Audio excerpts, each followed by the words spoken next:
तो क्या आपको मालूम है कि इस साल लगभग 8,000 अमीर भारतीय इस देश की नागरिकता को छोड़ करके किसी दूसरे देश की नागरिकता लेने जा रहे हैं।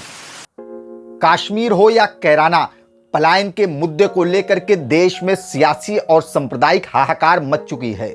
सुबह से लेकर शाम तक प्राइम टाइम में मीडिया की चिंगाड़ पलायन के मुद्दे पर देश सुन चुका है, लेकिन भारतीय करोड़पति एक बड़ी तादाद में दूसरे देश की नागरिकता लेने के लिए जा रहे हैं। और इस मुद्दे पर चाहे वो सत्ता पक्ष हो, चाहे वो विपक्ष हो, चाहे देश का चौथा स्तंभ मीडिया हो, ये सारे के सारे खामोश हैं। दोस्तों, मैं इमरान एक बार फिर आप तमाम लोगों के दरमियान में सियासी बातों को लेकर के हाजिर हूं।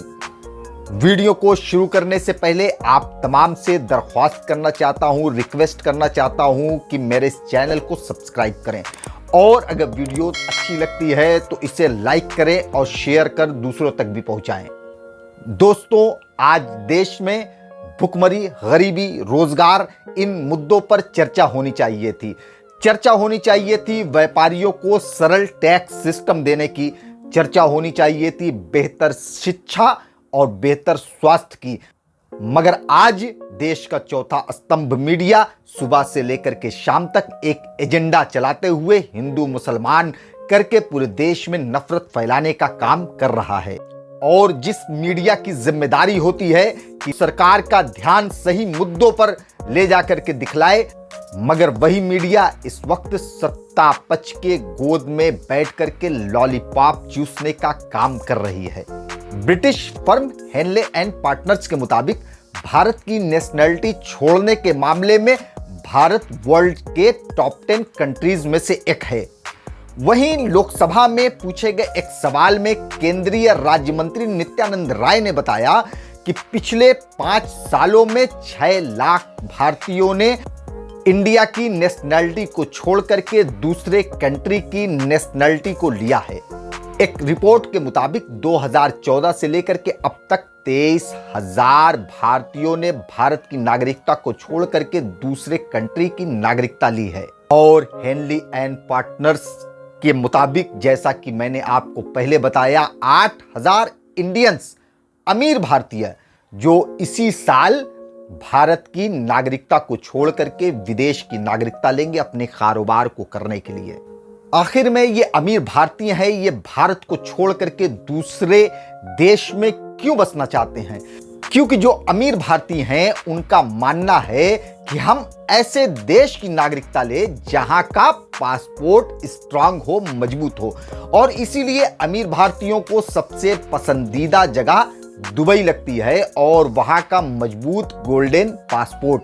भारत की नागरिकता को छोड़ करके करोड़पति इंडियंस सिंगापुर, दुबई, यूरोप जैसे कंट्रीज में जाकर के वहां की नागरिकता को ले रहे हैं। और इसके बाद माल्टा और मॉरिशस में भी बड़ी तादाद में इंडियंस जाकर के वहां अपने कारोबार कर रहे हैं। आखिर में वो कौन सी वजह है कि इतनी बड़ी तादाद में इंडियंस दूसरे देशों की जाकर के नागरिकता ले रहे हैं? जिसकी एक वजह मैंने आप लोगों को बताया कि जो अमीर भारतीय हैं वो उस देश में अपने कारोबार को करना चाहते हैं जहां का पासपोर्ट मजबूत हो, और इसी के साथ साथ वो उस देश में कारोबार करना चाहते हैं जहां का कर सिस्टम सरल हो और उनसे कम टैक्स वसूले जाएं, और उस देश में रहना पसंद करते हैं जहां पर अपने बच्चों के लिए अच्छी शिक्षा और अच्छा स्वास्थ्य हो।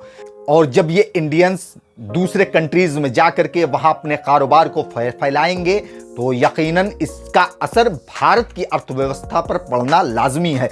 क्योंकि जो पैसा यहां हमारे भारत में इन्वेस्ट होना था वो पैसा अब दूसरे मुल्कों में जाकर के वहां इन्वेस्ट होगा, वहां के लोगों को रोजगार देगा।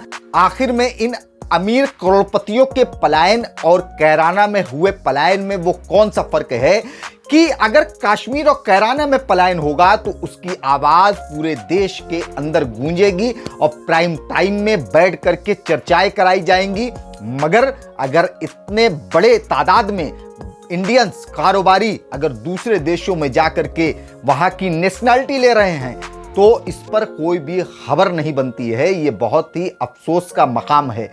और कहीं ना कहीं सरकार जो उनको सहूलियतें जो मुहैया करा सकती थी ताकि वो अपने बिजनेस को और ब्रॉड कर सके, वो सारी चीजें यहां नहीं है।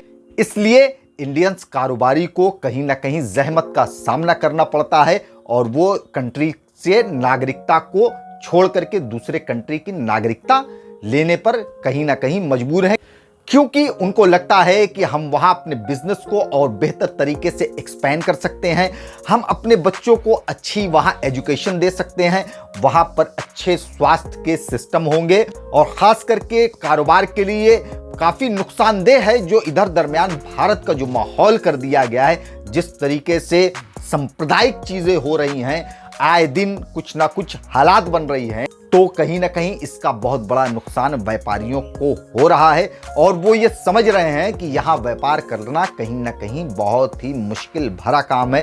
इंशाअल्लाह ताला फिर अगली वीडियो में आप तमाम लोगों से मुलाकात होगी। चैनल को सब्सक्राइब करिए, लाइक करिए, शेयर करिए। वाखुद दवाना अल्हम्दुलिल्लाह।